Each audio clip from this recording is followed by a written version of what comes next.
Unlock your potential with a comprehensive suite of investing tools and expert education with GammaEdge. Start your free 14-day trial today.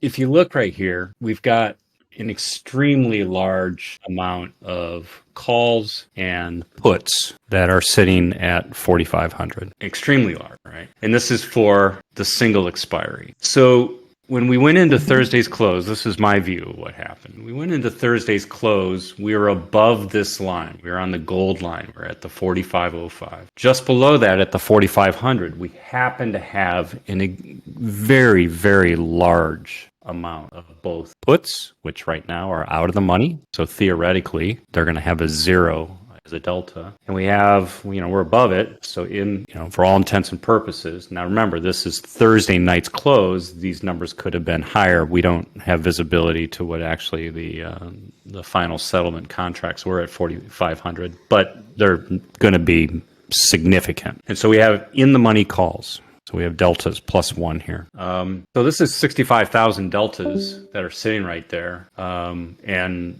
61,000 zero put deltas sitting right there. And when we gap down in the morning, the difference between those two actually is now what is exposed in the marketplace. And so I think Doc was on at the time, and Doc pointed out they were north of 70 each. So that's 140,000 contracts, right? The moneyness has flipped on. So 140,000 is actually a pretty significant number, right, of contracts, of deltas that flip. And so this yellow line drops down to whatever, it drops down to 44.90 or so. So it grabs what effectively all of these, what were effectively in the money calls now go out of the money, and what were all these out of the money puts now become in the money.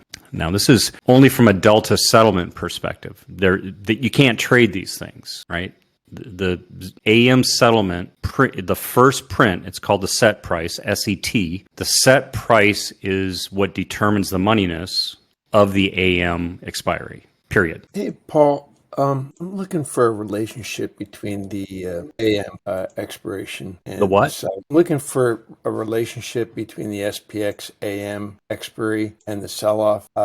Could it be that there is a massive amount of gamma exposure on the part of dealers and market makers, and that vaporizes at the set, and that now unpins or allows the market to seek a direction that it wanted to seek, but it couldn't because of all that gamma exposure? No, I don't buy it. I don't buy it. Here's why I don't buy it, right? So 4.2 million contracts coming off with this expiry completely dwarfs the PMs. Above us, of course, you've got in the money puts. Below us, you've got in the money calls. The only sensitive area going into Thursday night is this. The gamma exposure is due largely. Gamma has no time left. That's why I don't agree with your statement. There is no gamma per se. There is a massive delta change, which is like, it's literally a step function or an impulse function. It exists for literally a blink of the eye when the set is printed. That's infinite gamma. And it's the difference in that previous settlement or that previous close to whatever the SET price is. None of it, there's no gamma up here. Gamma requires a time component. Time equals zero. If time equals zero, it zeros the entire gamma equation, the second order derivative. There is none. What there is a mismatch in moneyness. So I guess you could say it's infinite gamma. I'll agree with you if you say that statement. But it's only infinite gamma for a brief moment in time. Now, what did come off, right, is we had a tremendous amount, 4.2 million contracts out of 20 million contracts. We lost 25% of if not more, of the S&P 500.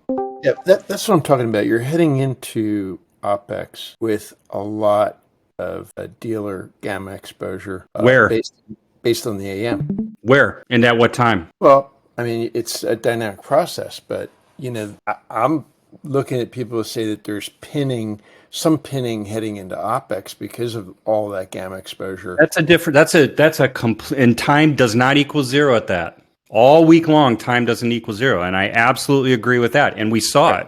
That's what I'm talking about. You're heading into that expiry that I 100% agree with you on that. right. Absolutely. Whether it's occurring Thursday at the close or Friday at the morning, but that dampening effect of all that GEX is gone, vaporized. Yeah, and that's why they say Monday and Tuesday. No, don't hand wave this. This is super important. Don't hand wave that. This is, I feel pretty strongly about this, obviously. Right. And this is really important because all week long we were seeing those effects. We were seeing just go back to the SPX channel and look at the charts. Look at the AM charts, and you'll see specifically as you go through time that this structure was not changing in the big picture. So I completely agree in the context of moving through the week, Monday, Tuesday, Wednesday, Thursday. But by the end of day Thursday, a couple things have happened. What's going to roll has been rolled. What's going to be allowed to expire in or out of the money is going to be allowed to expire in and out of the money because there's no more transactions on the SPX. There are on SPXA, on the AM settled. There is zero allotment. So the only thing they've got are the correlated instruments as well as the ES. Obviously, very correlated.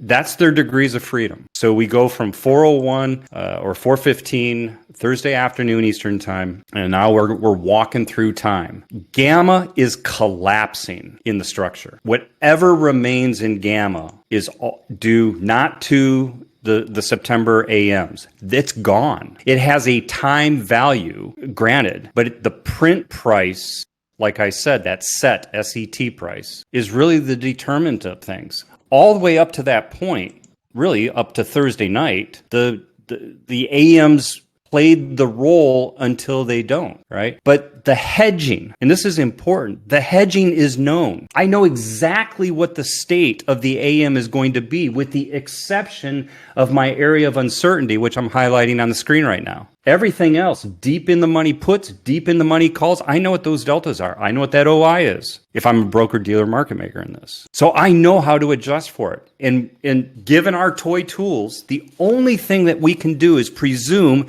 they were going into Thursday night either skating to the puck where they knew where it was going to be at 9:30 a.m. Friday morning to the best of their knowledge, or they were hedged already flat and just going to use the ES and correlated instruments just to tweak what they had to do. And so now we get into Friday morning before the open, and you saw what the ES was doing in the last 15 minutes. Now remember, there's no gamma in that last 15 minutes, or whatever gamma is left. It literally looks like a impulse function. And if you don't know it, if folks here don't know what that looks like, it's literally 0, 0, 0, 0, 0. Here, it's literally just a bunch of zeros, one big bar, and then it comes back down, and then it's a whole bunch of zeros. Why? Because there's no time left in those strikes that are far away from the spot price.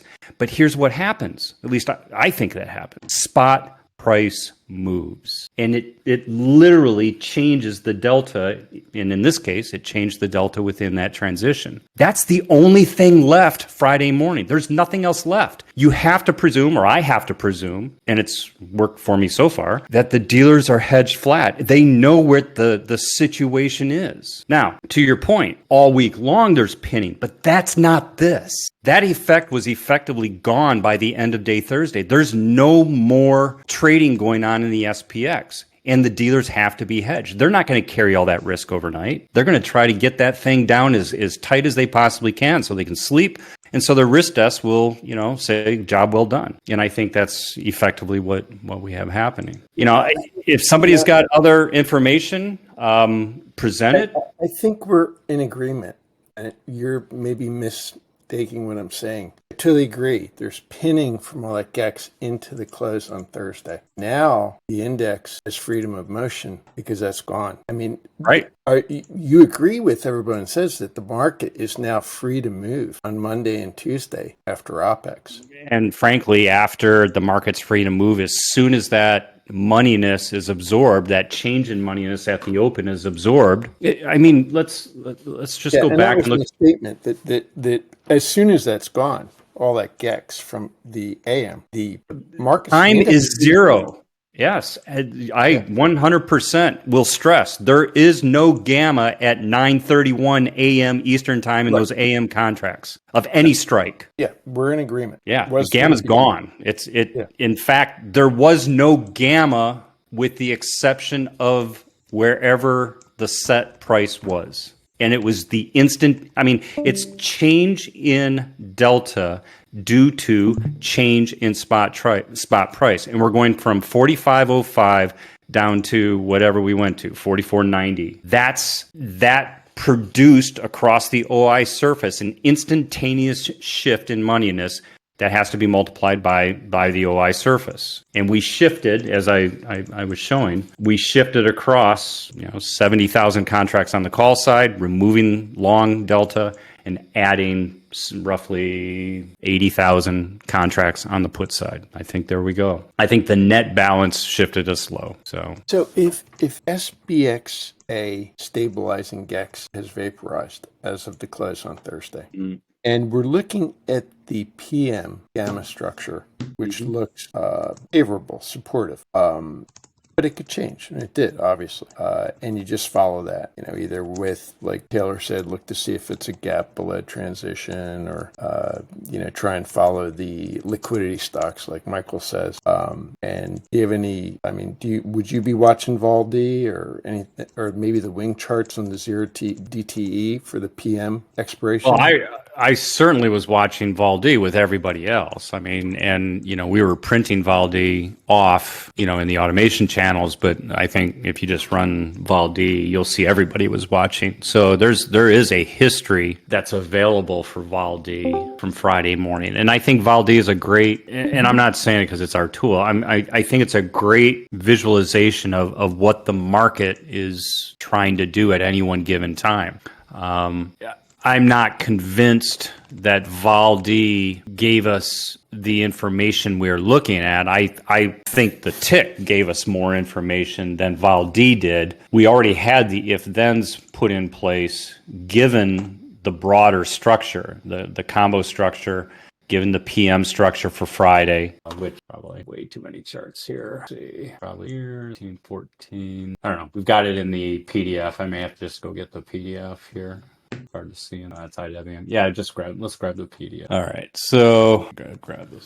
So 0DTE using the P, right? So this isolated Friday afternoon. So this was the dominant gamma that was in control on Friday after the opening print. And if you showed me this and you didn't tell me when it was or whatever, I would tell you, yeah, we can create some if-thens on this easily, right? We're possibly going up to 45.40. That's where we've got a delta node. We've got our gamma node here, transition. We've got this double structure here at 44.80, 44.85, which from up here is going to look like a big glob of gamma. I think I even said that in my morning notes. And, we could pull down into this area, or we could push up into plus GEX or minus GEX, right? So you can go through that, and I think this is what we're dealing with. Fairly large OI number, fairly significant. We had COTMP right here at 44.98 in the pre-market, looking pretty darn good. Right here in transition, makes sense. Check the block, check the block, check the block.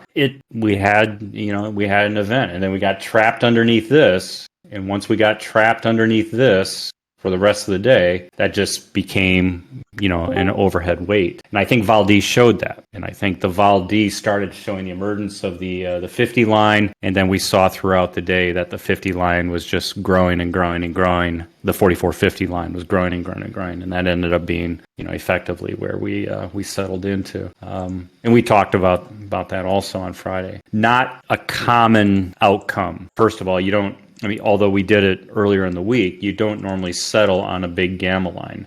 You normally settle in, these gamma nodes or these delta nodes, and we didn't do it, right? And I think part of it is frankly, what you were just alluding to. Now with the AMs gone, we're unpinned. We don't have that underlying structure, and without that underlying structure, we're in a situation where even though it looked pretty darn rootin' tootin' good, wasn't good enough. right? And that's basically what it boiled down to. So the 915 that you saw in the combo complex was just purely from the PMs. The AMs were already off the table, and they weren't even available. They're not even listed in the data for the early morning that we get from either of our sources. And so they're not tradable.